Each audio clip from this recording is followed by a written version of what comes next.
Bonjour à tous, soyez bienvenus à cette émission France en direct.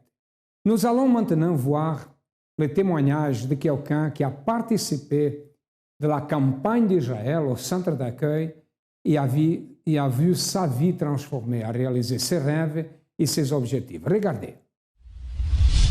Avant de connaître le centre d'accueil, j'étais quelqu'un qui vivait déjà dans la débauche. J'ai découché, j'avais des maîtresses par-ci, par-là. Donc, c'est-à-dire, ça entraîne le mensonge. Donc, quand on entraîne le mensonge, donc on ne vit pas bien à l'intérieur de soi. Donc, et cela a duré plusieurs années. Donc, je vivais une vie d'apparence. C'est-à-dire, c'était comme si j'étais bien, mais je n'étais pas bien. Donc, et je salissais mon corps, puisque avec plusieurs maîtresses, il faut dépenser de l'argent, il faut entretenir. Donc, tout ça m'a poussé à contracter des dettes. La dette s'est élevée à 87 000 €. Déjà, j'avais des cauchemars, je ne dormais pas, j'étais angoissé. Donc, je ne voyais pas le bout du tunnel. Donc, c'était un cercle vicieux. Donc, c'était des pleurs la nuit. J'étais tout seul, en train toujours de pleurer, puisque je n'avais pas de solution. C'est comme ça que ma vie s'est passée pendant toute cette période. Je n'ai pas pu comprendre comment je suis arrivé au centre d'accueil. Puisque quand j'étais au Congo avec mes problèmes, mes difficultés, mon épouse est venue me chercher. Au Congo, il a payé le billet. Bon, il est venu me chercher pour qu'on rentre en France. C'est ce que j'ai dû faire. Je suis revenu avec elle. Et quand on est arrivé à la maison, il m'a invité d'aller au centre d'accueil. Non, quand je suis venu au centre d'accueil, la première des choses, j'ai essayé de participer. J'étais devenu maintenant mordant à la parole de Dieu. Donc, il fallait que je lutte déjà pour mon intérieur. C'est ce que j'ai dû faire pour le changement, puisque je n'avais pas de paix. Donc, j'ai des angoisses, tout ça. Je ne dormais pas. Je voulais qu'il y ait un changement à l'intérieur de moi.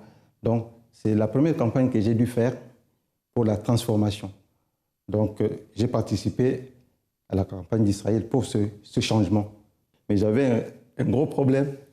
Donc, j'étais fiché à la Banque de France avec toutes ces dettes que j'ai dû contracter de 87 000 €. Je ne savais pas comment m'en sortir. Et c'est là où est venue une deuxième campagne.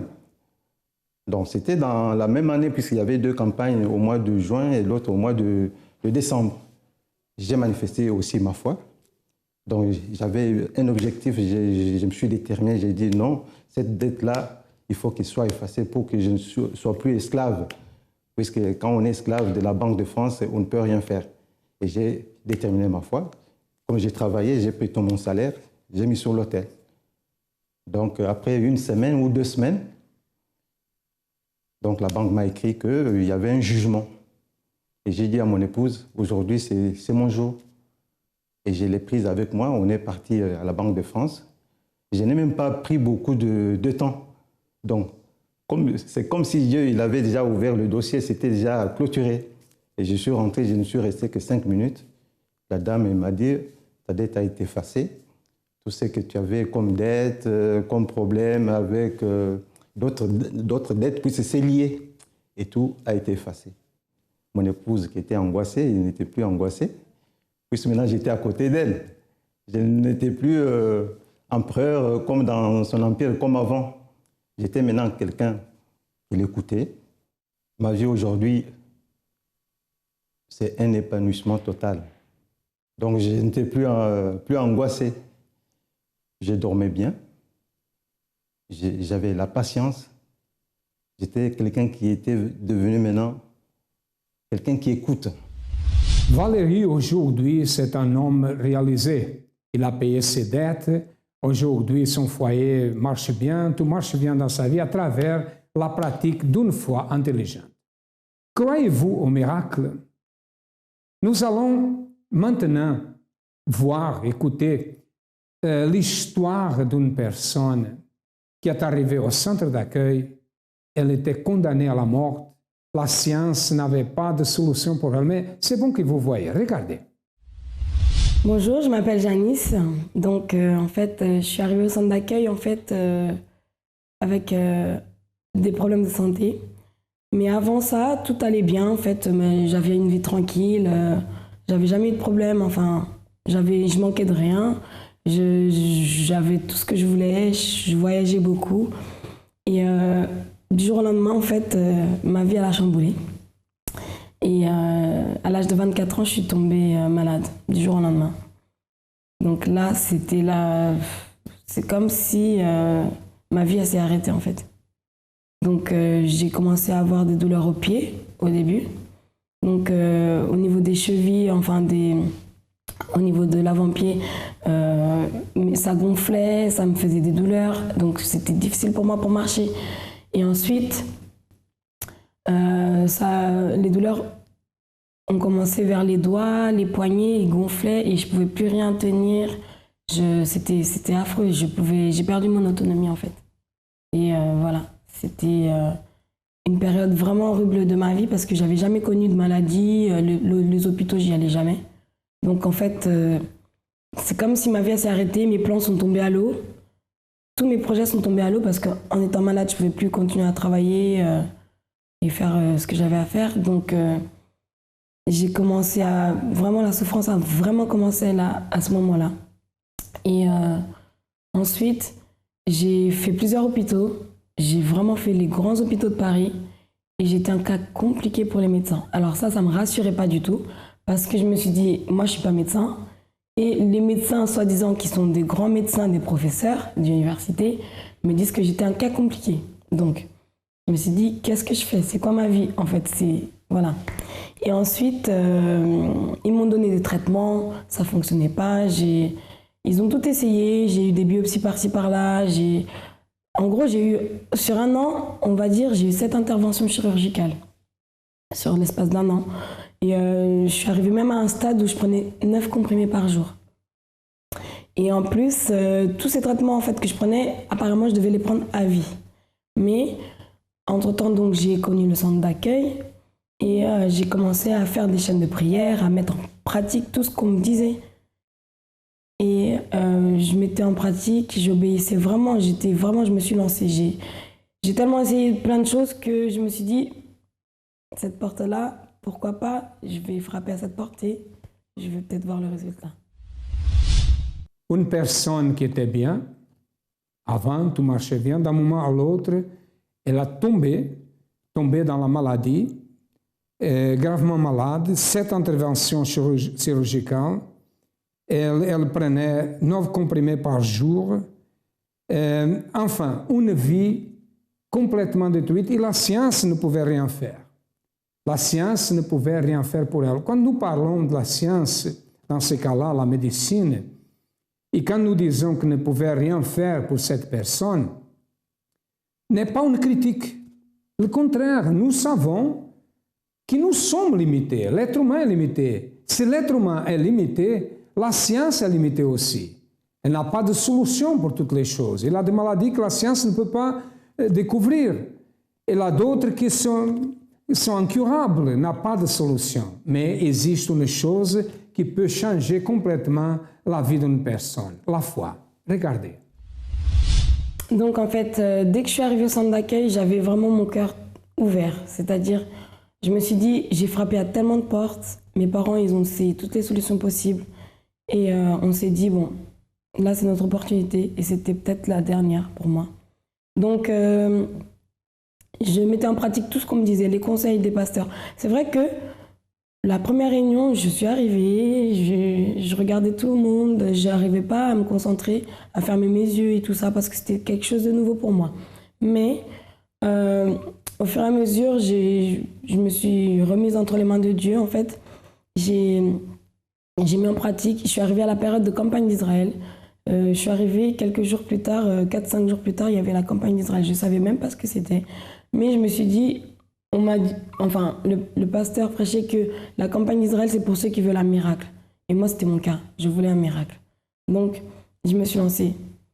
On m'a dit que la campagne d'Israël, il fallait faire des sacrifices, fallait faire des jeûnes, des prières. À l'époque, je ne pouvais même pas faire des jeûnes parce que je prenais trop de comprimés. J'étais faible en plus. Donc, je faisais de mon mieux, je faisais ce que je pouvais. Mais en tout cas, j'ai fait mon sacrifice et mon résultat aussi, je l'ai eu. Je l'ai eu vraiment très rapidement, le résultat. Ensuite, le temps est passé, donc j'étais guérie. Le temps est passé. J'ai même commencé à chercher du travail, à me remettre dans le bain avec tout le monde. Et quelques mois plus tard, j'ai ressenti les symptômes que je ressentais avant. Donc les doutes est rentré. Je me suis dit, mais c'est la maladie qui va partir. Et j'aurais jamais dû douter parce qu'en fait, je suis repartie en arrière, même plus, j'ai reculé encore plus. Parce que, en plus des douleurs que j'avais, j'ai eu le cancer. Donc là, c'était une épreuve. Le cancer, je l'ai eu en étant à l'église. C'est pour vous dire qu'il est important de ne pas douter. Parce que quand on recule encore. On se retrouve dans une situation pire qu'avant, en fait. Donc, avec le cancer, là, c'était vraiment la grande épreuve de ma vie. Parce que déjà, avec les douleurs, c'était pas facile. Mais quand on m'a annoncé le cancer, déjà, j'ai pas accepté. Mais, voyant ma situation, comment j'étais physiquement, j'avais le cancer. Mais dans ma tête, j'ai pas accepté la maladie. Et c'est là que j'ai mis Dieu à l'épreuve. J'ai dit, mon Dieu, si tu es avec moi, si tu es le Dieu vivant, que j'entends les témoignages de l'Église, et tu vas faire quelque chose pour moi, c'est là que je vais voir si tu es avec moi ou pas. J'ai mis Dieu à l'épreuve, j'ai fait un défi avec Dieu. Et là, en fait, quand ils m'ont enlevé la moelle osseuse pour me faire la chimio, ils m'ont fait une dernière opération au niveau du cou ici. Et ils m'ont fait une dernière opération pour voir quelle chimio ils allaient me faire. Et là, c'est par rapport à cette opération-là qu'ils n'ont plus trouvé de traces de cancer. Et quand ils m'ont dit ça, les médecins étaient vraiment étonnés de me dire ça déjà. Et le médecin qui était incrédule, il a dit que lui, il ne croit pas en Dieu, mais que... Parce que ma mère, elle expliquait qu'on est chrétien, tout ça, qu'on a prié beaucoup, et que les pasteurs aussi, ils étaient venus à l'hôpital. Et le médecin se rappelait de la venue des pasteurs. Donc, il a dit que lui, il ne croyait pas en Dieu, mais que le fait que le cancer ait disparu, que lui, il était sûr, il n'est pas fou, que le cancer était là, mais que le cancer a disparu, qu'il croit que Dieu a fait un miracle. Le médecin a confessé.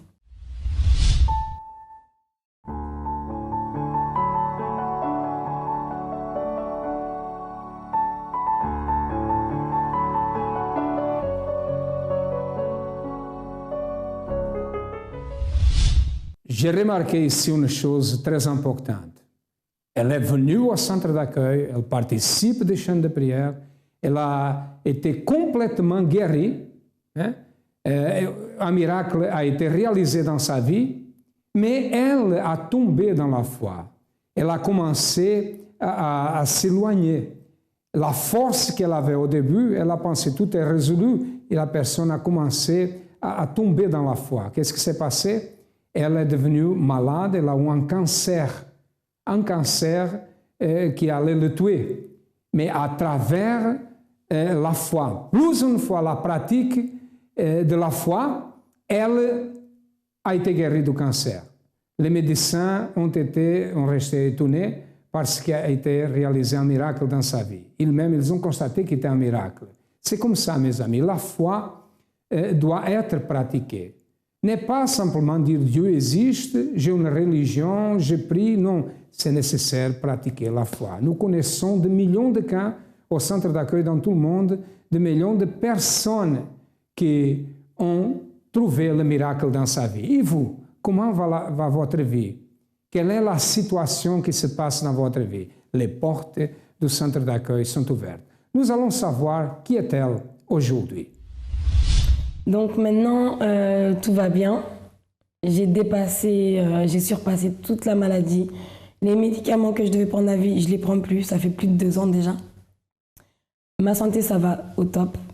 Je sers Dieu. J'ai la paix à l'intérieur de moi. Je conduis, je porte des talons alors que les talons, il fallait que j'oublie. Les médecins m'avaient dit d'oublier les talons. Je porte des talons, je conduis ma voiture. Je fais tout en fait. Tout ce que je ne pouvais plus faire, je fais même plus. Dieu me donne la force de le servir, de faire plus, en fait. Et aussi, donc, je me suis lancée, je suis indépendante. Je travaille pour moi-même. Parce que je me suis dit, Dieu, il nous a dit d'être la tête. Donc, j'ai décidé de ne plus travailler pour qui que ce soit. Donc, je suis indépendante. Ça avance, mon activité avance. Je suis en train de grandir financièrement. J'ai plein de projets encore et je sais que Dieu va les résoudre. Et j'ai la paix, je suis heureuse, j'ai la joie qui est là, mais ce n'est pas une joie d'une heure ou deux. La joie, elle est toujours là. Et vraiment, Dieu, il m'a montré le chemin. Et vraiment, sa miséricorde est très grande parce que c'est grâce à lui que je suis ici sur Terre. Parce que je pense que si je n'aurais pas connu le centre d'accueil, en fait, je crois que déjà, j'aurais été morte. Le cancer m'aurait tuée ou moi-même, je me serais tuée parce que les pensées de suicide étaient là aussi. Parce que j'avais beaucoup d'ambition et le fait d'être malade, mes ambitions sont tombées à l'eau. Donc, les pensées de suicide, à 2 reprises, j'ai eu envie de retirer ma vie aussi. Le centre d'accueil, en fait, c'est comme une école. On apprend, en fait, c'est une école parce qu'on apprend, mais à vaincre nos difficultés, à surpasser chaque jour, en fait, les situations adverses qui viennent à nous. Donc moi, je vous dis, vous qui regardez mon témoignage, peut-être que vous n'êtes pas malade, ou peut-être même que vous vous êtes reconnu peut-être dans mon témoignage aussi, mais peu importe la situation que vous traversez, sachez qu'il existe une solution. Parce que Dieu, il est vivant. Le Dieu qui m'a guéri, il résoudra vos problèmes aussi. Peu importe la situation. Les problèmes même impossibles. Parce que le cancer, pour moi, c'était un cas impossible. La chimio, j'ai même pas eu à la faire. J'ai pas perdu mes cheveux. J'ai pas eu à faire la chimio. Donc, les cas impossibles, ça existe. J'en suis la preuve vivante. Aujourd'hui, elle est une personne complètement transformée, guérie. Elle a un esprit de victoire. C'est ça qui s'est passé au centre d'accueil. Ça se passe dans la vie de millions de personnes. Regardez plus de témoignages et après nous retournerons. Je voulais dire que tout le monde connaît Joël, je crois, quand il crie et tout, je crois que tout le monde les connaît. Les jours de manteau, on est rentré, j'ai pris le manteau, j'ai mis sur le cœur de Joël. J'ai dit, je vais te mettre le manteau que tu dors, parce que Joël, depuis il est né, il ne dort pas. Même, Joël, c'est votre fils? Mon fils. Okay. Même, il prend les médicaments pour dormir. À des fois, ça marche, à des fois, ça ne marche pas. Vous pouvez donner les médicaments, des fois, ça ne marche pas. Mais depuis, j'ai eu le manteau. Et vous avez utilisé le manteau? Oui, j'ai mis sur Joël. À chaque fois, on vient dormir. J'attends qu'il dort. Après, moi, je glisse le manteau. J'ai dit, tu vas dormir.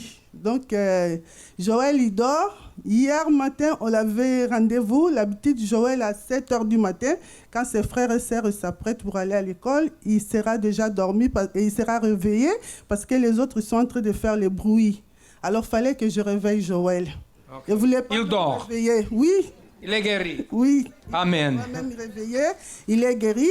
Et moi-même, quand les épouses, ils étaient en train de oindre, j'avais demandé pour oindre mon pied parce que moi, je fais AVC des fois.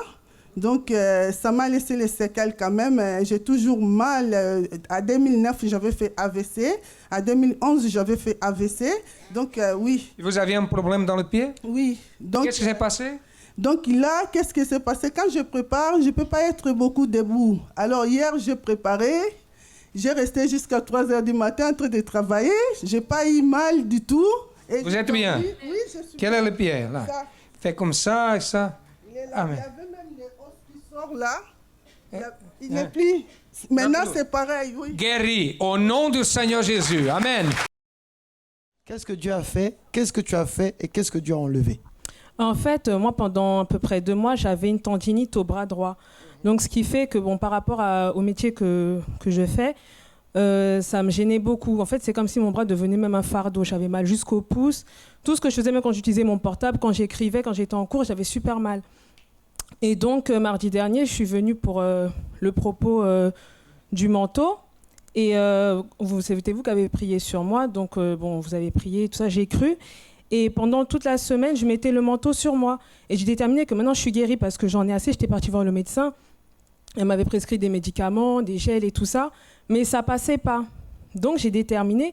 Et j'ai dit, Seigneur, là, maintenant, je suis guérie. La douleur était là, mais je croyais quand même que j'étais guérie.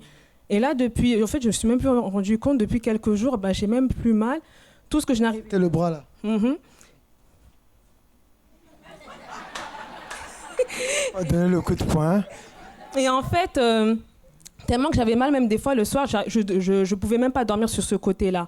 Donc maintenant, je dors sur ce côté-là, je porte mes courses avec le bras, enfin, tout ce que je n'arrivais plus trop à bien faire, ben, je le fais maintenant. Encore. Que Dieu te bénisse.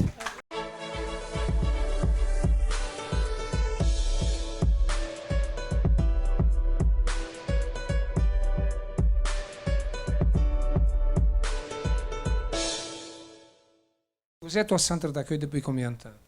Depuis le jour de la fête de la mère, ça fait 8 jours, tout simplement. 8 jours? 8 jours, oui. 8 jours, hein? Elle n'est pas là depuis 8 ans. C'est 8 jours. Qu'est-ce qui s'est passé? Mon fils, c'est monsieur qui a 32 ans aujourd'hui. Et depuis 8 ans, après son mariage, un mariage vraiment raté, il a commencé vraiment à avoir des graves problèmes de santé encore. Il ne marchait pas, elle avait des difficultés à marcher. Beaucoup de difficultés. Donc, il y a 4 ans, après son divorce, un divorce vraiment dramatique, très douloureux, mon fils, il a vraiment succombé. Vraiment qu'il a tenté de se suicider 2 fois. Par 2 fois, il était donc hospitalisé.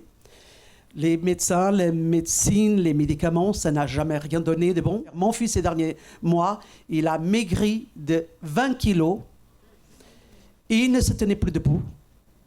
Il ne mangeait plus du tout. Ça faisait 9 mois qu'il mangeait qu'une fois par semaine, que c'était le samedi soir qui se permettait de manger très très peu. Et le peu qu'il mangeait, il le vomissait. Et depuis une semaine que j'ai le manteau, et je priais Dieu, parce que mon fils, il a toujours eu des malaises. Mais je demandais Dieu, parce que chaque fois qu'il avait des malaises, j'appelais les pompiers. Mais entre-temps, quand les pompiers arrivaient, mon fils, il s'est réfugié dans sa chambre et refusait d'être hospitalisé. Je l'ai ramené à l'hôpital, donc toute la nuit de vendredi, samedi, dimanche, lundi, il était donc dans le coma. Aujourd'hui, je pars pour aller voir donc des nouvelles de mon fils à l'hôpital. Voilà que mon téléphone il sonne. À la grande surprise, une voix d'un jeune homme, une voix angélique, que je n'ai pas reconnu mon fils. Je suis allé voir mon fils, il tient debout. Amen. Amen. Grâce à Dieu. OK? Que Dieu continue à vous bénir. Amen. Une semaine. Une semaine. Amen. Vous êtes au centre d'accueil depuis combien de temps? 2011. Quel était le problème de santé? Et j'avais un problème d'hernie discale. Hernie discale. Oui, d'une... OK. À quel niveau, ça veut dire, l'hernie discale était déjà une chose difficile? Vous avez des difficultés à marcher? Oui, bon, j'avais du mal à marcher, mais quand je venais, ça allait. J'avais une hyperflexion flexion du coccyx. Donc, je ne pouvais pas m'asseoir. Donc, j'étais déjà accommodée avec. Qu'est-ce que le médecin dit par rapport à ça? Il fallait, si on m'opérait, il aurait fallu au moins 6 mois. Et je ne pouvais pas accepter l'opération. Elle était condamnée à être opérée, n'est-ce pas? Oui, c'est ça, évêque. Qu'est-ce qui s'est passé? Et je m'étais déjà accommodée avec mon mal. Et les personnes qui me connaissent me voyaient parce que je ne pouvais pas m'asseoir pour me coiffer. C'est pour cette raison que je faisais toujours des fils sur ma tête. J'avais toujours des couettes. Et j'étais guérie. Je ne me suis même pas rendu compte que j'étais guérie. Et un jour, j'étais en train d'évangéliser. Et subitement, je me suis retrouvée en train de parler de ma guérison. Je ne sais pas comment c'est venu. Et c'est après que je me suis rendu compte, ah oui, donc je suis guérie. Vous ne sentez plus de douleur? Je ne sentais plus. Amen. Grâce à Dieu. Que Dieu continue à vous bénir. Quel était le problème? Qu'est-ce qui s'est passé et qu'est-ce que vous avez fait? Bon, le problème avant, c'était j'ai mal aux oreilles depuis octobre 2013. J'ai parti voir le médecin, ils n'ont rien vu. Même 3 médecins, il a dit qu'il ne voit rien du tout. J'ai dit, mais ce n'est pas possible parce que j'ai très très mal, je n'arrivais pas à dormir et tout, et voilà. Après l'oreille, c'est la tête. Le soir, je n'arrivais pas à dormir du tout et tout. C'est comme s'il y a plein de trucs qui passent dans ma tête, je n'arrivais pas à dormir. OK, j'ai dit, mais ce n'est pas possible. J'ai parti faire un scanner. Le médecin dit, ils n'ont rien vu. Le scanner, tout est possible, tout est bien. J'ai dit, ah bon, tout est bien, pourquoi j'ai mal? J'ai dit, bon, ça vient de Dieu ou je ne sais pas quoi, il faut que je lance dans la prière. Vous savez que si le scanner ne voit pas, le coloscopie, n'importe quel examen ne voit pas, c'est un problème spirituel. C'est un problème spirituel. Alors, qu'est-ce qui s'est passé? C'est pas fini. Et après, j'ai prié Dieu, il n'y a rien qui s'est passé. J'ai déposé des, comment on dit ça là, des de vœux, il n'y a rien qui s'est passé. J'ai dit, bon, est-ce que c'est moi le problème? Et après, j'ai dit, bon, je restais en prière. C'est pas fini. Oh, j'ai eu un autre problème encore. J'ai vu qu'au milieu de mes deux seins, il y a une petite boule qui gonflait. J'ai dit, mais c'est quoi ça? J'ai dit, si j'allais voir le médecin, il ne faut pas rien du tout. Il faut que j'ai pris Dieu pour demander à Dieu, c'est quoi ça? Nous, on sait que c'est la maladie. On va te demander, quel était le problème, par exemple? C'était une boule de cancer? Je ne sais pas, je n'ai pas allé voir le médecin parce que si le médecin ne voit rien pour la tête ni pour l'oreille, eh bien, là aussi, pareil. C'est ce que je fais. Le jour qu'il y avait le manteau là, je venais ici et j'ai expliqué avec la dame et puis voilà ce qu'elle a fait. Et puis elle a mis l'option, la tête, l'oreille, ici. C'est plus rien. Plus rien, j'ai plus mal, tranquille. Ça, c'était mardi passé. Oui. Mardi passé, ce que le docteur n'a pas pu faire. Mais Dieu, il a fait. Oui, avec vous aussi, les pasteurs qui nous a aidés et puis à avoir la foi en Dieu. Et puis voilà. Par votre foi, Dieu vous a guéri. Au nom du Seigneur Jésus. À travers ces témoignages, peut-être vous avez déjà décidé. Vous avez déjà dit non, je n'accepte pas cette situation dans ma vie. Une chose importante dans notre vie, mes amis, c'est que nous nous révoltons contre la situation et que nous n'acceptons pas les problèmes. Les problèmes sont déjà dans le monde. C'est normal que les problèmes arrivent. Ce qui n'est pas normal, c'est que nous l'acceptons. Au centre d'accueil, nous travaillons comme ça, c'est notre esprit et c'est ça qui a changé la vie de beaucoup de personnes. Avez-vous besoin de notre aide? Nous sommes situés au 254 de la rue du Faubourg Saint-Martin, au 10e arrondissement à Paris. Nous avons d'autres centres d'accueil. Si vous voulez un changement, cherchez le plus proche de vous, le centre d'accueil le plus proche, et certainement votre vie changera. À demain et que Dieu vous bénisse à tous abondamment.